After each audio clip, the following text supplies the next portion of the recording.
की शर्तों पर खत्म होगा। पुतिन ने अमेरिका, यूरोप और नेटो को न सिर्फ घुटनों पर ला दिया, बल्कि 10 दिनों में दूसरी बार ऐलान किया कि जब तक रूस पूर्वी यूक्रेन के डॉनबास पर पूरी तरह से कब्जा नहीं कर लेता, तब तक रूस यूक्रेन पर तूफानी हमले करता रहेगा। पुतिन के इस ऐलान से जहां यूरोपीय देशों में कोहराम है, बल्कि जेलेंस्की ने इससे यूक्रेन के वजूद पर सबसे बड़ा खतरा बता दिया है।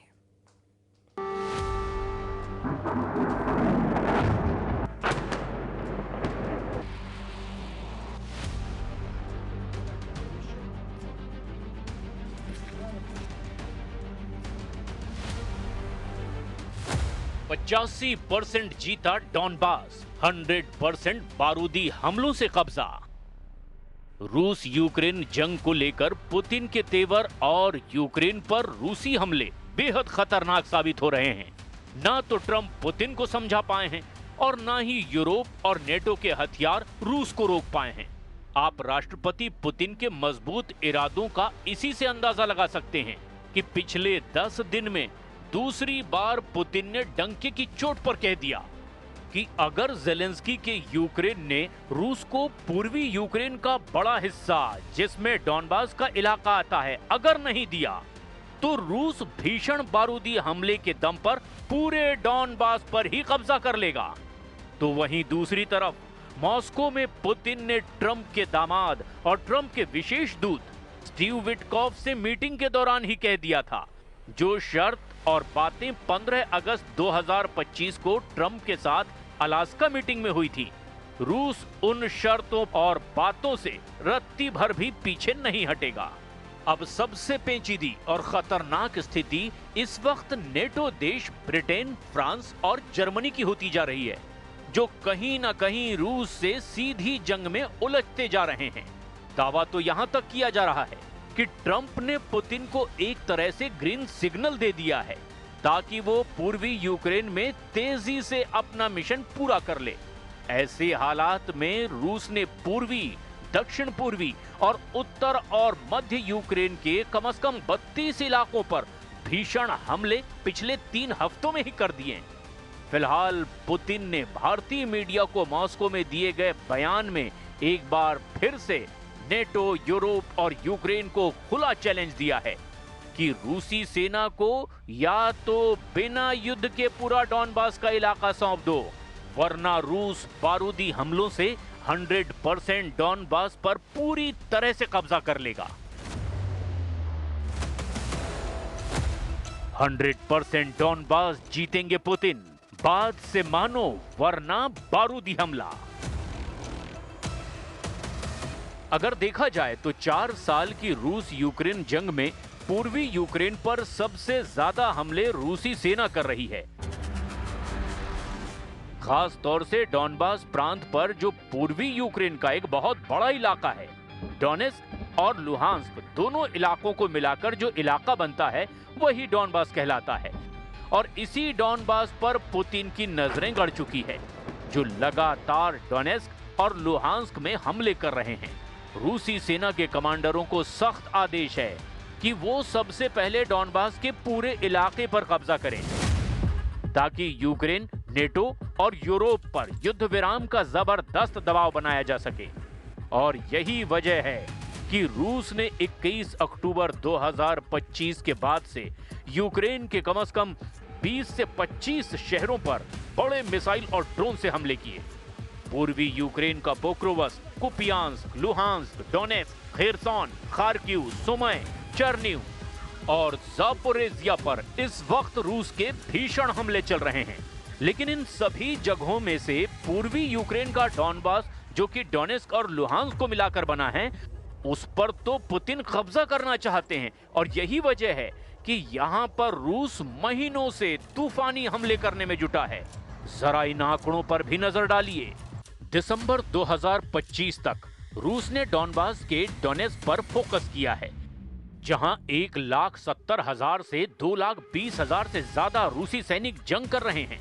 रूस के मुख्य हमले दक्षिण पूर्वी मोर्चे पर हो रहे हैं, जहां रूस धीरे धीरे आगे बढ़ता जा रहा है।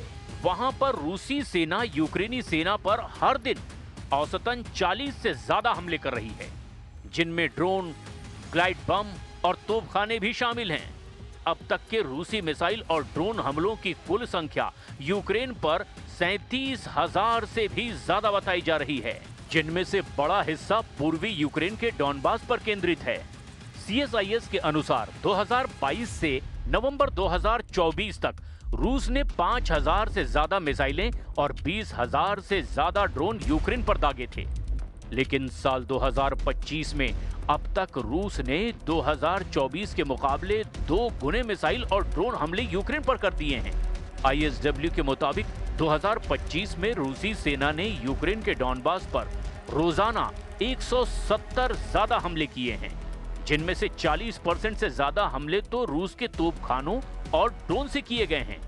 जनवरी 2024 से दिसंबर 2025 तक रूस ने 5,828 से ज्यादा ड्रोन, 27 से ज्यादा बैलिस्टिक मिसाइलें और 115 से ज्यादा क्रूज मिसाइलें दागी है।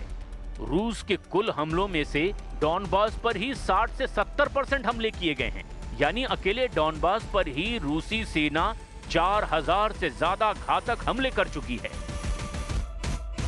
Важчих моментів нашої історії. Зараз тиск на Україну один з найважчих. Зараз Україна може опинитися перед дуже складним вибором. Або втрата гідності, або ризик втрати ключового партнера. Або складні 28 пунктів, або вкрай важка зима. Найважча та подальший ризик. Well, he'll have to like it, and if he doesn't like it, then they should just keep fighting, I guess. Putin जीतेंगे डॉनबास, अफ्रीकी सेना का हमला शुरू।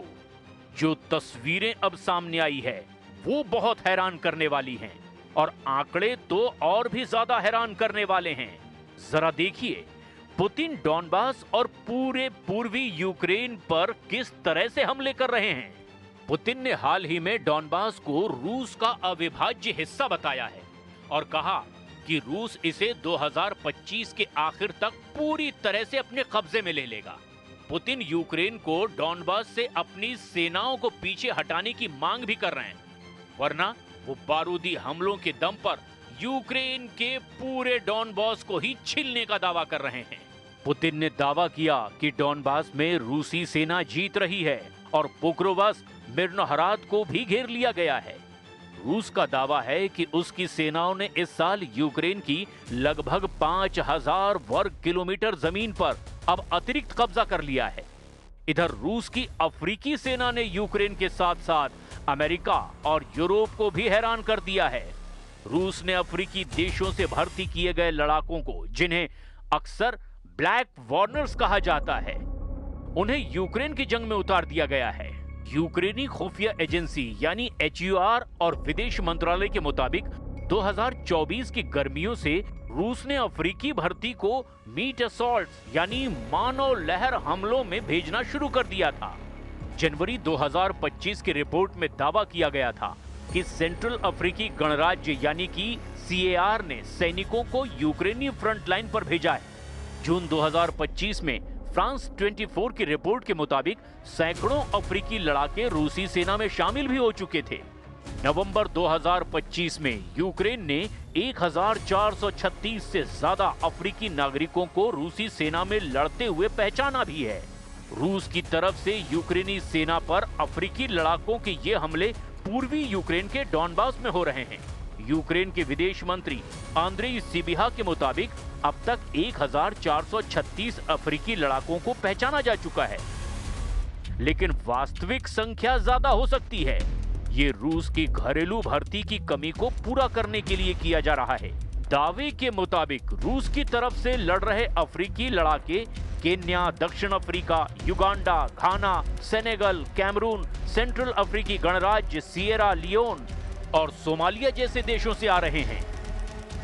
Значит, мы до сих пор получаем заходы о прекращении боевых действий там. Войска Украины уйдут из занимаемых ими территорий. Вот тогда и прекратятся боевые действия. Не уйдут, мы добьемся этого вооруженным путем. Вот. रूस यूक्रेन युद्ध खत्म करने की अमेरिकी राष्ट्रपति डोनाल्ड ट्रंप की विवादास्पद योजना पर यूक्रेन के राष्ट्रपति जेलेंस्की भड़क गए हैं। यूक्रेन ने भी इस प्रस्ताव पर असहमति जताई है।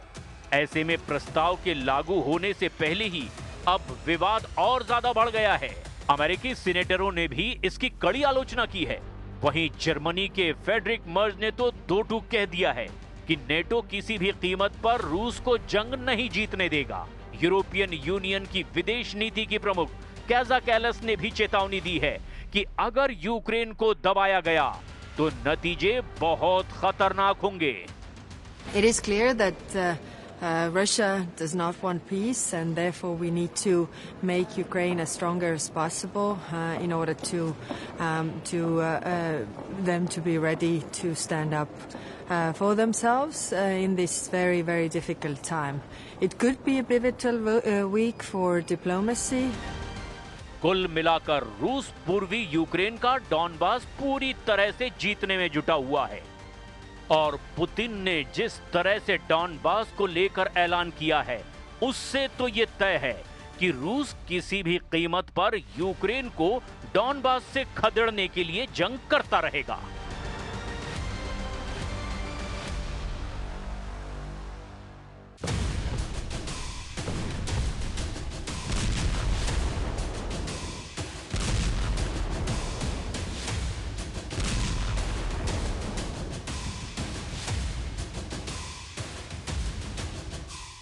जर्मनी ने रूस से लड़ने के हथियार निकाल लिए हैं।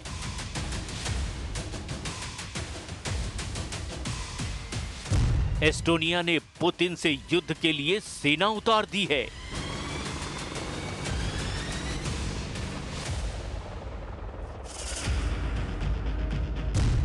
फ्रांस ने रूस से फुल एंड फाइनल का ऐलान कर रखा है।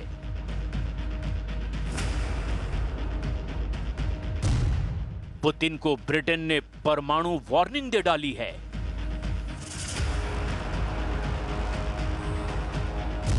नेटो रूस का महायुद्ध अब भड़क गया है।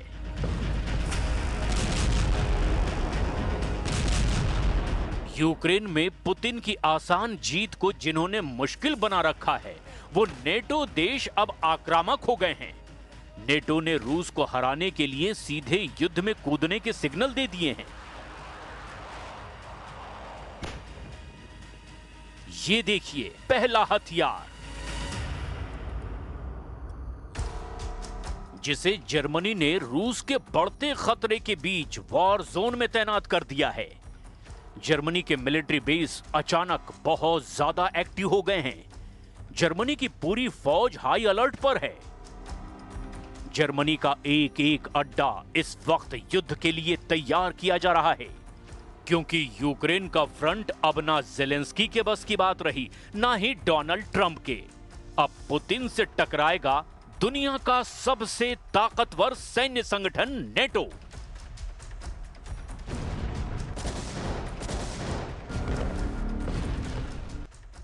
ये एरो डिफेंस सिस्टम है इजराइल का सबसे दमदार डिफेंस सिस्टम जिसे जर्मनी ने बर्लिन से 100 किलोमीटर दूर शोनवाल्डे एयरबेस पर तैनात कर रखा है। जर्मनी ने एरो सिस्टम का बारूदी ड्रिलर दिखाने के बाद यह ऐलान किया कि ये नेटो का डिफेंस अभेद्य बनाएगा। This protects not only Germany, but also NATO command structures and reinforcement corridors on German soil, both essential to the alliance. Putin के दुश्मन सिर उठा रहे हैं, उन्हें ललकार रहे हैं। कोई हथियार दिखा रहा है, कोई सैन्य तैनाती बढ़ा रहा है। इस बीच नेटो और यूरोपीय महाशक्तियों ने प्रेसिडेंट ट्रंप के पीस प्लान और पीस मेकर दोनों पर आपत्तियां जताई है। मियामी में यूक्रेन और यूरोपीय देशों के बीच बैठक में ट्रंप का खुल्लम खुल्ला विरोध किया गया। नेटो के ज्यादातर सदस्य स्टीव विटकॉफ और जेरेड कुशनर से डरे हुए हैं क्योंकि ये दोनों रूस यूक्रेन में शांति समझौते की अगुवाई कर रहे हैं, जबकि दोनों के पास डिप्लोमेसी का कोई अनुभव नहीं है।